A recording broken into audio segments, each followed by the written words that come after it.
Hey, deep divers, welcome back. You ever feel like just keeping up with today is a full-time job? Like, forget the future, I'm just trying to make it to Friday. Right. But what if, and stick with me here, Yeah. what if I told you we're sitting on source material that's like a crystal ball on overdrive? Hmm. I'm intrigued. Less vague fortunes, more like blueprints. Exactly, and not blueprints centuries out, but like the next 5, maybe 10 years max, touching on everything from tech, obviously, but then into medicine, even what it means to be human, which gets kind of wild. Okay, now you've really got my attention. Because one thing that sets this source apart is it's not just some pie-in-the-sky futurism. Right, it's not flying cars yet. It's grounded in where AI is right now, but taking the trends, the actual research, and hitting fast forward hard. So it's wild, but also, plausible. Which makes it kind of scarier, honestly. But before we go full sci-fi on everyone, we got to lay some groundwork. The source talks a lot about powerful AI, which I'm sure has some listeners picturing like Terminator scenarios. Yeah, understandable. But it's very upfront that we're not talking about artificial general intelligence, that whole AGI thing. Okay, so for folks who aren't deep in the AI weeds, what's the difference actually matter in this case? So, AGI, you're often talking about a machine mind that's basically equal to or even surpasses humans across the board. This powerful AI, though, think of it like taking the top human minds in a bunch of fields. Your Nobel winners, your super specialized researchers. Exactly, and giving them a massive upgrade, not in morality or anything like that, but in their ability to process information, run experiments, all that. So still specialized, but like a million times better at their specialty. More than that, even. The source says, imagine these AI experts plugged into all the digital info in the world, but working 10 or even 100 times faster than us, and there are millions of them collaborating instantly. Okay, yeah, our Nobel Prize guy is suddenly looking a little slow. It'd be like having the entire planet's worth of geniuses all on overdrive, focused on a problem. Okay, now we're getting into mind-blown territory. But, and here's where I think this source is really smart. It doesn't just assume this means instant utopia. Right. It's not like, poof, problem solved. There's this whole concept of returns to intelligence, meaning some stuff even super AI struggles with because, well, reality is messy.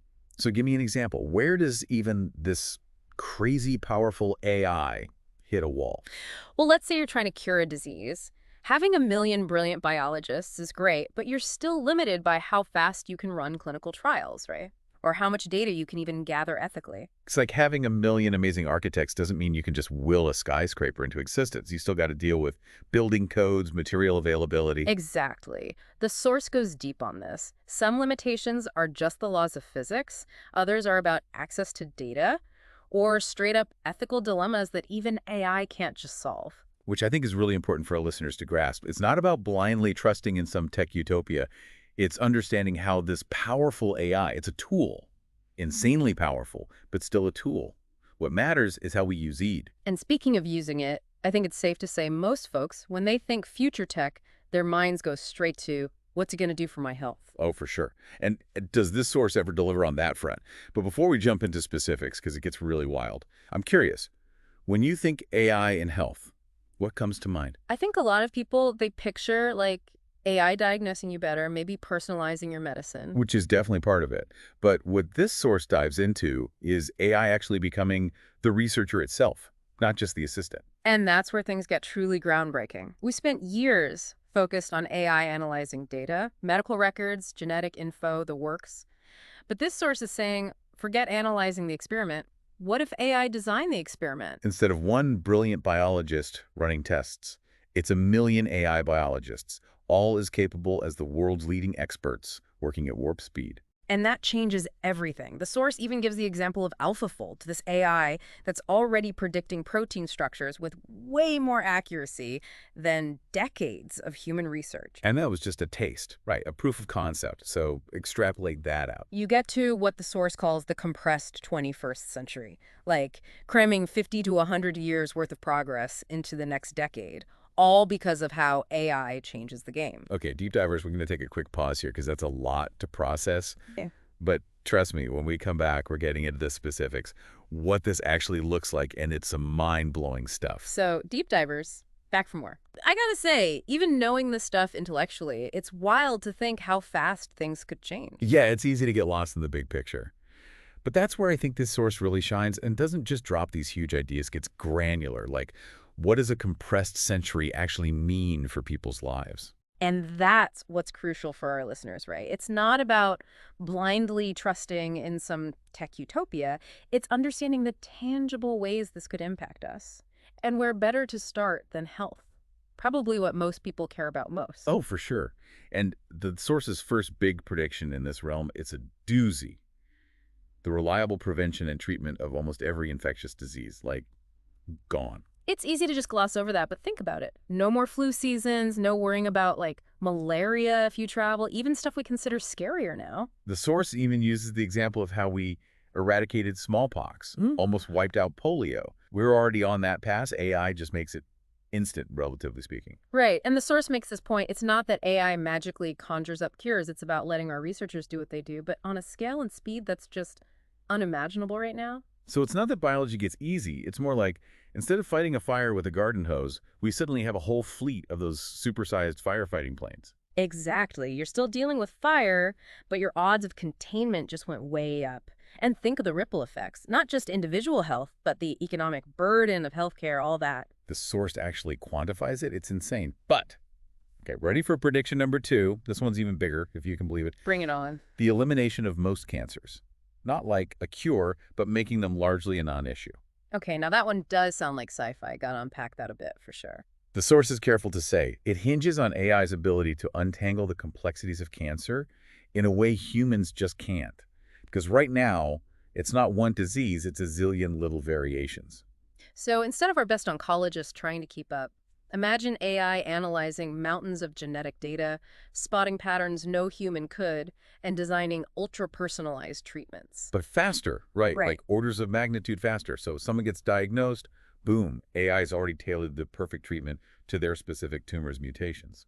And it's not just treatment. The source talks about AI working at the cellular level, almost like boosting our immune systems to recognize and eliminate cancerous cells before they even become a problem. Okay, that is wild. And it doesn't stop there. Genetic diseases, Alzheimer's. The source even argues this could significantly extend the human lifespan, like double it, maybe more. Okay, now we are getting into societal upheaval territory, because if you're talking about lifespans of 150, 200 years, that changes everything. Right. Work, retirement, family structures, the whole thing gets flipped on its head. But before we go down that rabbit hole, which deserves its own deep dive, honestly, there's one more area the source hits that I think is close to a lot of people's hearts. Let me guess. Mental health. Bingo. And this is where I think that returns to intelligence thing is so key. Because it's not just about throwing money at therapy, it's about understanding the human brain in a way we never have before. Because for all our advancements, we still know so little about how the brain actually works. And the source is saying AI could be the key that unlocks that black box. Like, imagine AI helping us pinpoint the exact mechanisms behind depression, anxiety, schizophrenia, all these things we're still basically guessing at. Once you understand the root cause, you can start developing treatments that are as targeted as the individual neurons involved. Instead of medication that's kind of like, affects the whole brain, good luck. Right. And it's not just treating what we and now consider illness. The source suggests this understanding could lead to enhancing cognitive function, boosting creativity, even inducing those states of peak experience we usually associate with meditation or flow states. So not just fixing what's broken, but raising the baseline of what's possible for the human mind. That is a profound idea, and I think it's where people start to really grapple with the implications of all this.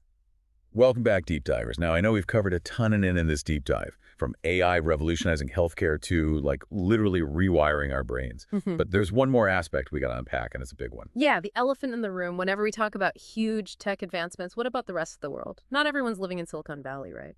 Exactly.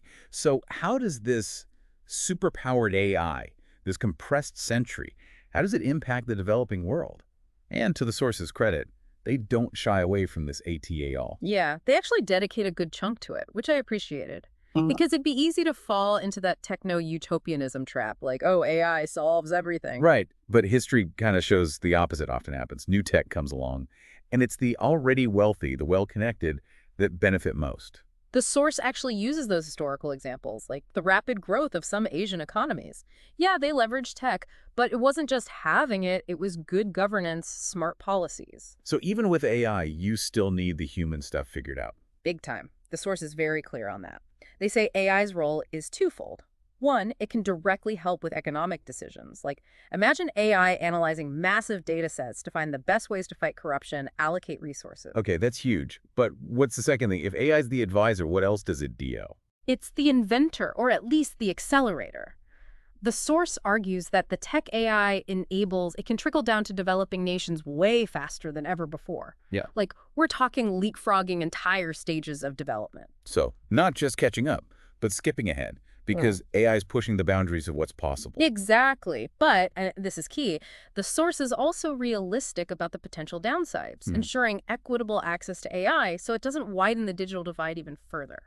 And then just because AI gives you amazing tools doesn't mean every culture, every nation wants to adopt them at that pace, right? Totally. This isn't about some AI-powered takeover. It's about how we navigate this tech responsibly, globally. And they propose this idea of an Entente strategy where AI advanced democracies. So us, basically. Well, hopefully more than just us eventually, but yeah. The idea is these nations become so influential, not through military might, but through tech and economic dominance, that it's in everyone's best interest to cooperate. It's kind of like the AI-powered carrot is so much more appealing than whatever stick anyone else is holding. In a nutshell, yeah. But, and I think this is where things get really interesting for me. It's not just about AI's impact on, like, GDP and stuff. The source also argues that AI could actually strengthen democracy itself from the inside out. Wait, really? How does that work? Think about it. What if AI helped us combat bias in the legal system, made government more transparent, even helped bridge those political divides that seem so insurmountable now? So it's like using AI to give democracy a system upgrade. Patching those exploits humans haven't figured out how to fix on our own. It's a powerful idea, and it speaks to this potential for AI to not just automate, but to augment what's best about us if we do it right. Which, let's be honest, is a huge if, knowing how messy humans can be. Understatement of the century, probably. Which brings us, I think, to the big question, the one I know is on a lot of deep divers' minds. If AI is doing all this, curing diseases, maybe even governing better than we do, what are we left to do? Like, what's the point of being human in that future? That is the question, isn't it? And it's one humanity's grappled with every time we've had a tech revolution. Wheel, printing press, internet. Each one reshaped how we see ourselves. And this AI thing, it's like all those rolled into one on fast forward. But the source makes an interesting point. Maybe the problem is our current idea of work, of purpose, being so tied to the tasks we do. Instead of asking what jobs will be left, it's asking what does it mean to be human when AI frees us from those jobs? Whoa. Okay, so like about competing with the machines, more about like transcending the whole competition. The source uses this idea of human potential being unlocked. Imagine if you're not stuck in some job you hate because it's how you survive. You're free to pursue passions, to just learn and create. It's almost like that's when we really become the humans we were meant to be. It's a romantic notion for sure. And the source isn't naive. They know there'll be upheaval, people displaced from jobs, the whole thing. But their argument boils down to, this isn't an ending, it's a beginning we get to shape. So, deep divers, as we wrap up this deep dive, I'm going to leave you with this. This compressed 21st century, it's not some pre-programmed utopia or dystopia. It's a reflection to us, our choices, our actions, amplified by this insane tool we're building. Stay curious, stay informed, but most of all, stay engaged. Because the future isn't something that happens to us, it's something we create.